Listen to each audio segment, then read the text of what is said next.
I'm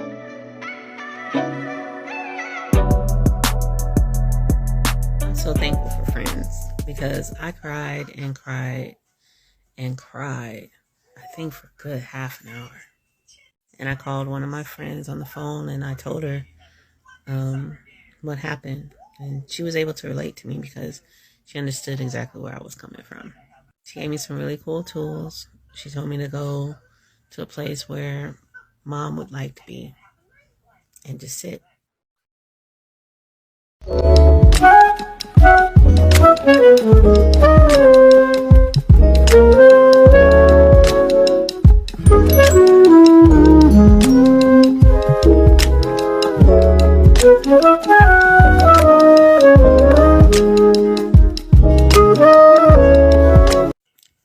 This whole entire thing has been completely overwhelming at this moment because now Chaps has finally gotten back in contact with me. And Chaps said that they would be able to help me for 4 months of rent. Remember, I filled out the application in November. It's now June. The mandate to help keep tenants in their apartments had expired also in June. Las Vegas already leads the nation among major cities for evictions, but the Valley is about to see a spike. Housing advocates say after some COVID protections expired over the summer, there's a surge of hundreds more families showing up in court every day. I have no income. Unemployment ran out, and workers' comp is pending, and I'm presently looking for a job. Jacqueline Dixon says she's being evicted from her North Las Vegas home. After a workplace injury, she tried to get help paying rent through the aid program called CHAP. She says while she was waiting months for rent to get paid, her landlord decided to evict her. She's one of many more Nevadans heading to court to fight eviction since a crucial COVID protection expired in June. Now, even if you apply for aid, you can still get evicted. Yeah, it came as a surprise. The CHAP thing, and I hated I even got involved with that. It's just horrible. There's a slightly higher poverty rate in North Las Vegas versus Las Vegas, and that's generally where you see a higher rate of eviction. Housing advocates say North Las Vegas Justice Court has seen a spike in evictions in recent weeks, and the courts had to add more hours and days for cases. To help all these families, Nevada Legal Services launched a free clinic.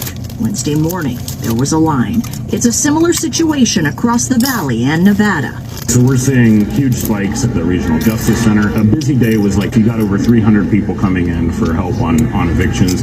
Now we're seeing over 400 to 500 per day. The elderly, adults with disabilities, and then families that have had that where they've fallen behind 1 or 2 months and they could have been helped. 2 bills did pass the Nevada legislature, which advocates say would have given tenants more time to respond to an eviction and kept disabled and seniors in homes. Governor Lombardo vetoed both, stating they would make our summer eviction process more time-consuming or would have made the shortage of rentals worse. People will be evicted and their rental assistance will come in the next week. Well, it's too late. Now I'm looking at the fact that I still don't have the surgery done.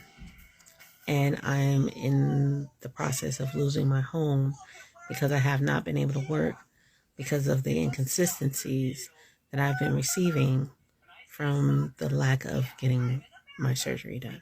Back and forth with Chaps because they stated that they could only help me for 4 months of rent. And on the paperwork, I stated that I was behind 6 months on my rent. 7 months on my rent. And on the document, it states, that you are telling the truth to the best of your abilities, that you're not lying. And I take that wording seriously. So Chaps and I went back and forth for about a couple of weeks because they wanted me to change the amount that I owed for my rent to 4 months. And I was okay with them just paying 4 months if that's all that they were going to do. But my thing was on that letter, it stated that you needed to be as truthful and honest as possible. So I knew that I owed 7 months worth of back rent. And if that's the document that I'm going to need to use, then that's the document and that's what I'm going to state. Because I know that if you pull me into a courtroom and I knew that I owed only 7 months of rent, but they only paid 4 and I put down 4, that would be a problem for me. So we went back and forth, me and Chaps, for a good couple of weeks, and then they denied me. Who was mad?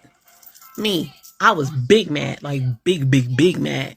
Because of a small technicality like that, y'all are going to deny me because I was being honest. Like, that didn't make sense to me. And I get rules are rules. I get it. But it's just... So what I did was I reached out to the governor, and the governor and his staff told me to reach out to the mayor and the county commissioners. And I did. And one of the county commissioners reached back to me and told me to contact the director of CHAPS. And once I connected to the director of CHAPS, I explained to him what happened, and he forwarded me over to his supervisor. Not his supervisor, but the one that works underneath him. And she explained to me, she was very matter of fact. I didn't vibe well with her, but she was very matter of fact. And what she explained to me was that there's 2 CHAPS, and I was denied the first one. But the other CHAPS is something that I could apply for. And as long as I could prove that there was some type of uncontrollable circumstance, that CHAPS would be able to assist me. I was thinking, well, shoot. This hernia is an uncontrollable circumstance. The lack of me getting my surgery is an uncontrollable circumstance. So I applied for that new CHAP. Some of you guys have been asking me, where is the COVID money that Nevada received?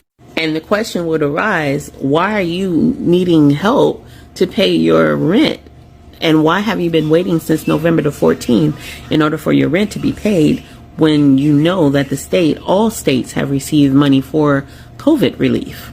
And I can't believe you're still waiting, and you only have less than 5 days before you get kicked out of your apartment, and you have a disability and a toddler, and CHAPS ask you to commit perjury?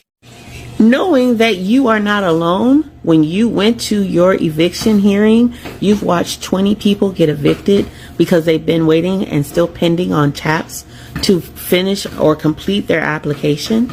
And you have the director of CHAPS phone number, and you've been contacting him and emailing him, and now there's no response.